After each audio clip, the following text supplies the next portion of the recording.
जय हिंद प्यारे बच्चों, कैसे हैं आप लोग। उम्मीद करेंगे कि आप लोग बहुत ही अच्छे होंगे। तो बच्चों, मैं लेकर के आ चुका हूं आपके सामने लूसेंट किताब का साथियों निचोड़, जो कि जीके जीएस का साथियों शानदार क्लास लेकर के आ चुका हूं भारत के साथियों सभी कॉम्पिटिटिव एग्ज़ामों के लिए। अगर आप किसी भी एग्ज़ाम की तैयारी करते हैं भारत में बच्चों, किसी भी एग्ज़ाम की तैयारी करते हैं, या तो आप यूपीएससी के कीजिए या कोई चपरासी का कीजिए बच्चों, किसी भी एग्ज़ाम की तैयारी करते हैं तो जीके जीएस की बेहतरीन तैयारी के लिए साथियों हमारे साथ आप जुड़े रहें, क्योंकि यहाँ से जो बच्चों हम जीके जीएस का प्रश्न आपको बता के देंगे ना, वो 100% बच्चों प्रश्न जो है आपके एग्ज़ाम में लड़ेंगे। यहाँ से बच्चों एग्ज़ाम में प्रश्न आने की 100% संभावनाएँ होती है, क्योंकि बच्चों कई एग्ज़ामों में मैंने प्रश्न को हूबहू लड़ाया है बच्चों। और आप अगर पढ़ते हैं, विश्वास करते हैं साथियों, तो आपको भी प्रश्न यहाँ से लड़ेंगे। और लूसेंट का बच्चों निचोड़ लेकर के आते हैं। डेली का बच्चों एक क्लास आपको जीके जीएस का होता है, जिसमें 20 प्रश्न होता है बच्चों। लगभग 200 प्रश्न हम एक क्लास से बताते हैं। ठीक है, तो आप हमारे साथ जीके जीएस का क्लास करना चाहते हैं तो जुड़ जाइए मिथिलेश सर के साथ जीके जीएस के लिए साथियों। सेशन को आप सभी बच्चे पूरा कीजिएगा और सेशन में अंत तक बने रहिएगा मेरे भाई। अगर कोई भी इस क्लास से प्रॉब्लम आए आप सभी बच्चों को, तो कमेंट बॉक्स आपके लिए ओपन है दोस्तों। कमेंट बॉक्स में सभी साथियों कमेंट करेंगे।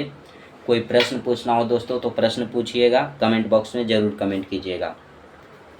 सेशन सभी बच्चों को अच्छा लगे तो लाइक करिए, जिन बच्चों को अच्छा नहीं लगेगा दोस्तों वो डिसलाइक कर देंगे। अपने दोस्तों के पास, भाई बहन रिश्तेदारों के पास शेयर करना नहीं भूलिएगा। इस सेशन को साथियों ज़्यादा से ज़्यादा अपने सगे संबंधियों के पास शेयर कीजिए, ताकि बच्चे बेहतर से बेहतर जीके जीएस की तैयारी कर सकेंगे। जिन बच्चों को हमारे साथ जुड़कर क्लास करना है वो सभी बच्चे चैनल को सब्सक्राइब कर लेंगे, और साथ ही साथ मेरे भाई घंटी को दबा लीजिए और बेल आइकन को ऑल पे प्रेस कर लीजिएगा, ताकि जब भी क्लास लेकर के आएँ उसका नोटिफिकेशन मिले और आप सही समय से क्लास अटेंड कर सकेंगे। पीडीएफ चाहिए दोस्तों तो टेलीग्राम का लिंक जो है वो डिस्क्रिप्शन में दिया गया है। आप सभी बच्चे टेलीग्राम से ज़रूर जुड़ जाइएगा। तो बच्चों चलेंगे आज के पहले प्रश्न की ओर और स्टार्ट करेंगे इस सेशन का पहला प्रश्न। प्रश्न देखिएगा दोस्तों क्या कहता है। भीमबेटका पूरा पाषाण काल का एक प्रसिद्ध स्थल भारत के किस राज्य में स्थित है। पूछा जा रहा है कि भीमबेटका जो है बच्चों पूरा पाषाण काल का एक प्रसिद्ध स्थल था। क्वेश्चन ये भी आ सकता है कि पूरा पाषाण काल का एक प्रसिद्ध स्थल इनमें से कौन है। 4 ऑप्शन दे देगा, इसमें एगो दिया हुआ रहेगा बच्चों भीमबेटका। हमको भीमबेटका मार देना है, लेकिन जो भीमबेटका है वो किस राज्य में है। बिहार में है, उत्तर प्रदेश में है, राजस्थान में है या मध्य प्रदेश में है। क्या बच्चों आप लोग इसको बता सकते हैं साथियों। तो हम पहले आंसर की ओर चलेंगे, उसके बाद डिटेल में इसके बारे में जानेंगे बच्चों। भीमबेटका के बारे में पूरा निचोड़ जानेंगे। ठीक है, तो ये हो जाएगा बच्चों मध्य प्रदेश में है। कहाँ पे है बच्चों भीमबेटका, कहाँ खोजा गया था। तो ये बच्चों मध्य प्रदेश में खोजा गया था। अब चलते हैं साथियों, देखिएगा भीमबेटका की ओर चलेंगे दोस्तों। भीमबेटका की ओर चलते हैं। पूछा जाएगा बच्चों कि भीमबेटका मध्य प्रदेश में कहाँ खोजा गया था। तो मध्य प्रदेश के बच्चों यह रायसेन जिला में है। कहाँ पे दोस्तों, रायसेन जिला में पड़ता है भीमबेटका। क्लियर है मेरे भाई। इसकी खोज किसने किया था। खोज बच्चों किसने किया और कब किया ये भी जानेंगे। तो VS बाकनकर ने किया था बच्चों। किसने किया था, बाकनकर। VS बाकनकर ने दोस्तों, VS बाकनकर ने भीमबेटका की खोज की थी। कब की थी बच्चों, तो 1957 से 1958 में इसकी खोज हुई थी। 1957-58 में इनकी खोज हुआ था बच्चों भीमबेटका की। किसने किया था, तो VS वाकनकर ने किया था। इसको बच्चों विश्व धरोहर स्थल में शामिल किया गया था यूनेस्को द्वारा।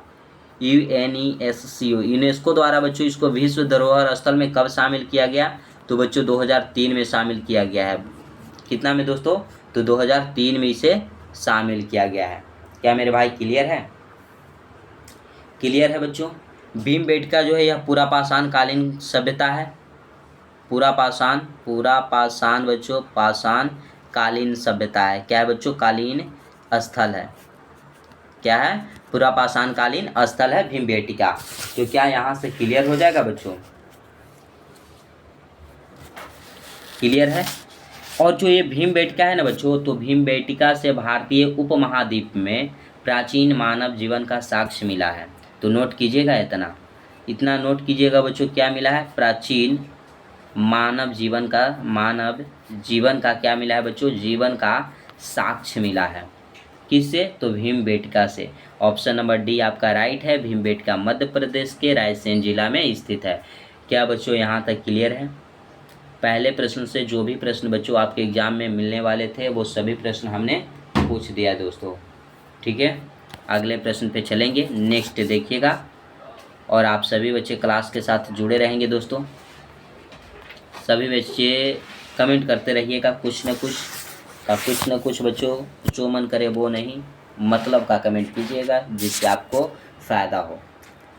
जोरवे कल्चर एक चालकोलिथिक पुरातात्विक स्थल था जो वर्तमान समय में निम्नलिखित में से किस भारतीय राज्य में स्थित है? ये सब जो प्रश्न जो है ना बच्चों, रेलवे का एनटीपीसी में पूछा गया प्रश्न है। रेलवे का एनटीपीसी में पूछा गया बच्चों। जो भी प्रश्न हम लाएंगे वो रेलवे का पूछा हुआ प्रश्न अभी लाएंगे। अभी बच्चों रेलवे का पूछा हुआ प्रश्न लेकर के आएंगे। इसके पहले का जो क्लास था आपका 5-6 दिन का, वो बच्चों आपका था यूपी का पूछा हुआ प्रश्न था। यूपी पुलिस हो गया, यूपीएसआई हो गया बच्चों, यूपी में जितने भी एग्जाम है उसमें पूछे गए प्रश्न थे। अभी रेलवे का प्रश्न हम लेकर के आ चुके हैं, आप जुड़े रहिए। फिर बच्चों एसएससी का प्रश्न लेकर के आएंगे। इसी तरह बच्चों आप लोगों को बेहतर से बेहतर तैयारी करा देंगे हम जीके जीएस का। तो आप लोगों ने क्वेश्चन पढ़ा बच्चों। जोरवे कल्चर एक चारकोलिथिक पुरातात्विक स्थल था जो वर्तमान समय में निम्नलिखित में से भारतीय राज्य में स्थित है। कहाँ पे स्थित है बच्चों? तो यह महाराष्ट्र में स्थित है। ठीक है बच्चों, भीमबेटका मध्य प्रदेश में स्थित है, रायसेन जिला में, लेकिन जोरवे कल्चर महाराष्ट्र में स्थित है। और महाराष्ट्र में बच्चों अहमदनगर में स्थित है। कहाँ पे स्थित है? अहमदनगर बच्चों, अहमदनगर में स्थित है। क्लियर है? अब ये बच्चों खोजा कब गया था? इसको खोजा कब गया था बच्चों, और खोजे थे किसने? जोरवे कल्चर की खोज कब हुई और किसने खोजा? खोज की अब हम बात करेंगे। जानकारी बच्चों अब खोज से ले लेते हैं कि इसकी खोज करता थे बच्चों एच.डी. संकारिया। दो व्यक्ति मिलकर के खोज किए थे बच्चों, एक एच.डी. संकारिया और एक थे बच्चों एस.वी. देव। दोनों ने मिल करके जोरवे कल्चर की खोज की थी। ठीक है, और कब की थी बच्चों? तो 1950-51 में इसकी खोज हुई थी। 1950-51 में इसकी बच्चों खोज हुई थी। गोदावरी नदी की सहायक नदी प्रवरा नदी के तट पे जोरवे कल्चर कहाँ पे है? तो प्रवरा नदी के बच्चों कहाँ पे? तट पे, प्रवरा नदी के तट पे है। प्रवरा नदी गोदावरी नदी की सहायक नदी है। गोदावरी नदी की क्या है दोस्तों? सहायक नदी है। तो यहाँ से कोई भी प्रश्न आएगा तो क्या आप बता देंगे दोस्तों? देखिएगा दोस्तों, खोज करने वाले व्यक्ति थे एच.डी. संकारिया और एस.वी. देव, लेकिन इनको श्रेय नहीं दिया गया कि आपने खोज की, लेकिन खोज तो इन लोगों ने ही किया था ना। तो अब पूछा जाएगा आपसे कि श्रेय किनको दिया गया? जो जोरवे कल्चर है इसको खोज का बच्चों श्रेय किसे दिया गया? क्योंकि एच.डी. संकारिया और एस.वी. देव को तो नहीं दिया गया, तो एम.एन. देशपांडे को दिया गया है बच्चों। एम.एन.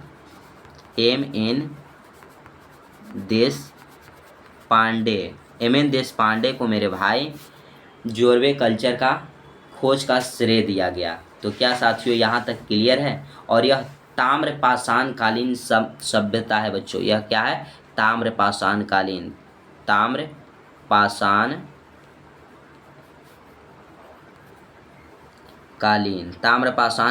क्या है बच्चों? यह सांस्कृतिक सभ्यता मानी जाती है। ठीक है, जोरवे कल्चर का अगर काल पूछा जाए बच्चों कि कब से कब तक चला, जोरवे कल्चर का जो काल था बच्चों यह कब से कब तक था, काल अगर पूछ दिया जाए बच्चों तो 1400 BC से लेकर के 700 BC तक चला था। 700 BC तक इसका काल चला था। ठीक है, इसका साक्ष्य कहाँ पे मिला? साक्ष्य की अगर बात किया जाए, साक्ष्य बच्चों कहाँ पे मिला है? तो साक्ष्य मिला था बच्चों जोरवे गांव में।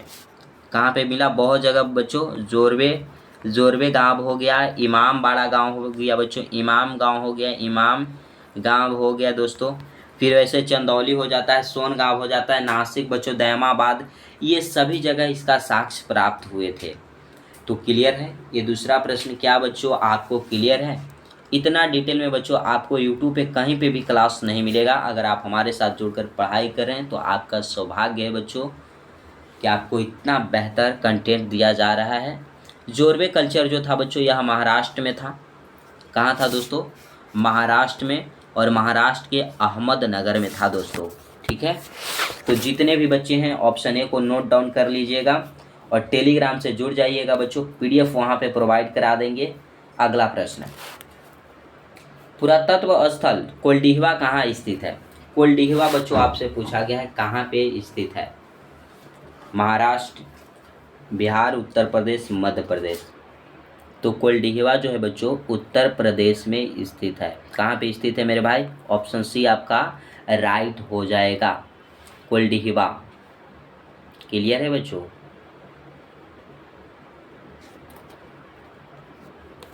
अगला प्रश्न देखिए क्या कहता है। अगला प्रश्न कहता है दोस्तों, यूनाइटेड किंगडम की संसद का एक अधिनियम है जिसमें 1947 में ब्रिटिश भारत को भारत और पाकिस्तान के दो नए स्वतंत्रता उपनिवेशों में विभाजित किया था। कौन है बच्चों? तो यह भारतीय स्वतंत्रता अधिनियम जो है ये भारत और पाकिस्तान के दो नए स्वतंत्र उपनिवेशों में विभाजित किया था। क्लियर है दोस्तों? ऑप्शन नंबर बी आपका राइट आंसर हो जाएगा। रॉलेट एक्ट कब आया था बच्चों? तो 1919 ईस्वी में रॉलेट अधिनियम आया था। ठीक है, फिर आता है आपका प्रिंटस इंडिया अधिनियम। प्रिंटस इंडिया अधिनियम बच्चों 1784 ईस्वी में आया था। कब आया मेरे भाई? 1784 ईस्वी में आया था। और ये जो भारत सरकार अधिनियम है दोस्तों यह 1935 ईस्वी में आया था। कब आया था? 1935 ईस्वी में आया था। तो इसकी जानकारी आपको हो गया होगा दोस्तों।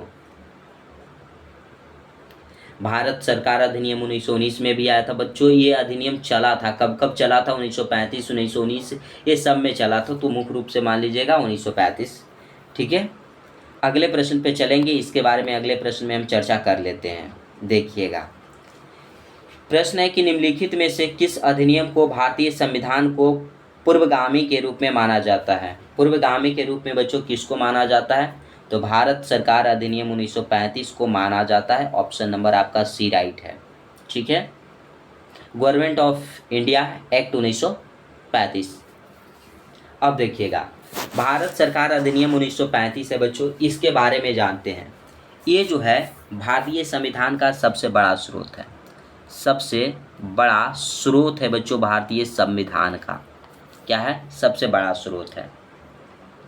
भारत सरकार अधिनियम 1935 के द्वारा ही साथियों भारतीयों को आधी स्वतंत्रता मिल गई थी। क्या मिल गई थी बच्चों? भारतीयों को आधी स्वतंत्रता मिली थी बच्चों, स्वतंत्रता मिली थी।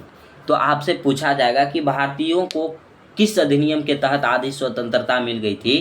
तो भारत सरकार अधिनियम 1935 के तहत बच्चों आधी स्वतंत्रता मिल गई थी, यानी प्रांतीय स्वतंत्रता इन लोगों को दी गई थी। क्या दी गई थी बच्चों? प्रांतीय स्वतंत्रता, स्वतंत्रता दी गई थी। क्या मेरे भाई यहाँ तक क्लियर है? क्लियर है बच्चों?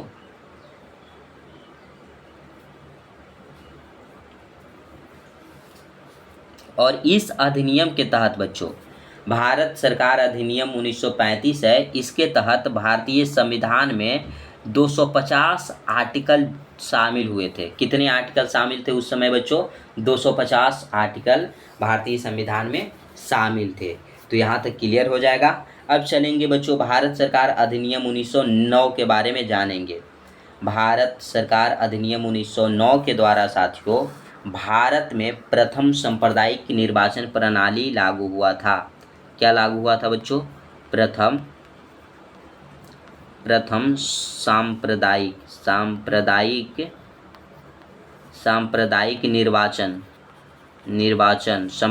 निर्वाचन जो है बच्चों निर्वाचन प्रणाली को लागू की गई थी। तो क्या यहाँ तक क्लियर है बच्चों?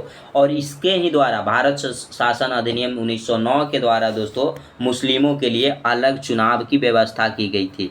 क्या की गई थी? अलग अलग बच्चों चुनाव की व्यवस्था की गई थी। चुनाव की व्यवस्था की गई थी किसके लिए? मुस्लिमों के लिए, मुस्लिमों के लिए बच्चों। तो यहाँ तक क्लियर है? मुस्लिम लीग की स्थापना कब हुई थी? 1906 ईस्वी में मुस्लिम लीग की स्थापना हुई थी दोस्तों। क्लियर क्लियर है मेरे भाई? क्लियर है तो बताइएगा। अगले प्रश्न पे चलेंगे। ऑप्शन नंबर सी को सभी बच्चे लॉक कर लीजिएगा। भारत सरकार अधिनियम 1935 के द्वारा भारतीय संविधान में पूर्वगामी के रूप में मानी जाती है। अगला प्रश्न आता है, वो देखिएगा। प्रश्न है दोस्तों कि स्वतंत्र भारत का संविधान बिना किसी बाहरी हस्तक्षेप के ऐसे संविधान सभा द्वारा बनाया जाना चाहिए जो वयस्क मताधिकार के आधार पर चुना गया हो। यह बयान किसने दिया था? यह बयान किसने दिया था बच्चों? तो देने वाले व्यक्ति थे पंडित जवाहरलाल नेहरू, जो कि हमारे देश के बच्चों, हमारे देश के फर्स्ट बच्चों प्राइम मिनिस्टर थे। क्या थे? फर्स्ट प्राइम मिनिस्टर थे। महात्मा गांधी ने साथियों हमारे जो संविधान था, भारत का संविधान, उसके बारे में क्या कहा? महात्मा गांधी ने कहा कि भारतीय जो संविधान है बच्चों, भारतीय के इच्छा अनुसार होनी चाहिए। क्या होनी चाहिए बच्चों? इच्छा अनुसार ही होगा। जो भारतीय संविधान है बच्चों, उनके बारे में महात्मा गांधी ने कहा था कि जो भारत का संविधान है वो भारतीय के इच्छा अनुसार ही होगा। ठीक है। फिर एम.एन. राय जी आते हैं। एम.एन. राय ने बच्चों संविधान सभा की प्रथम औपचारिक मांग की थी। मिटो ना यार, औपचारिक क्या की थी दोस्तों? औपचारिक मांग की थी 1934 ईस्वी में। 1934 ईस्वी में एम.एन. राय ने संविधान सभा की प्रथम औपचारिक मांग की थी। क्या दोस्तों यहाँ तक क्लियर है? सरदार वल्लभ भाई पटेल को सरदार की उपाधि किसने दिया था? महात्मा गांधी ने बच्चों बारदोली की महिलाओं को कहने पे दिए थे। अगला प्रश्न देखिएगा। अगला प्रश्न क्या कहता है दोस्तों? प्रश्न है कि ब्रह्मांड में स्थित अवस्था की संकल्पना के बारे में किस वैज्ञानिक ने विचार किया था? कौन से वैज्ञानिक था बच्चों जिसने विचार किया था, ये बताइएगा। तो विचार करने वाले वैज्ञानिक जो थे बच्चों वो थे फ्रेंड हायल। फ्रेंड हायल जो थे वो ब्रह्मांड की स्थिर अवस्था की संकल्पना के बारे में वैज्ञानिकों ने विचार किया था। क्लियर है? ऑप्शन डी राइट हो जाएगा। क्लियर है बच्चों? क्लियर है तो बताइएगा।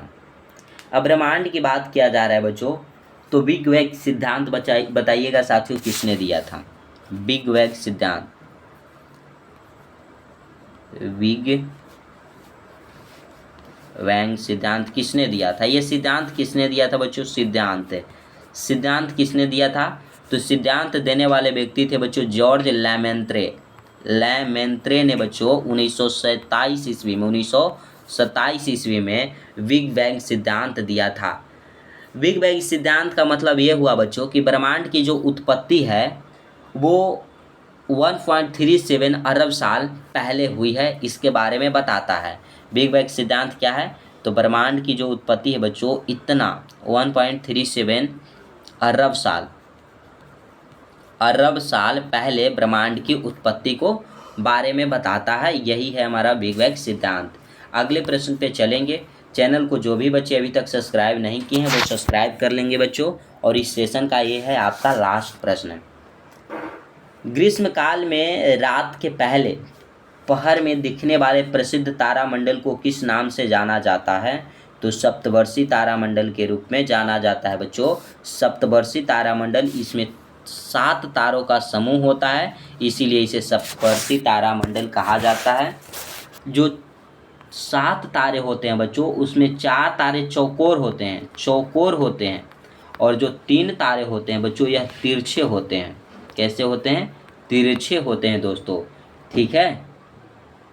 और जो सप्तवर्षी तारामंडल है यह उत्तरी गोलार्ध में स्थित है। उत्तरी गोलार्ध में स्थित है, गोलार्ध में बच्चों स्थित है। क्लियर हो जाएगा मेरे भाई। ऑप्शन डी को सभी बच्चे नोट कर लीजिएगा।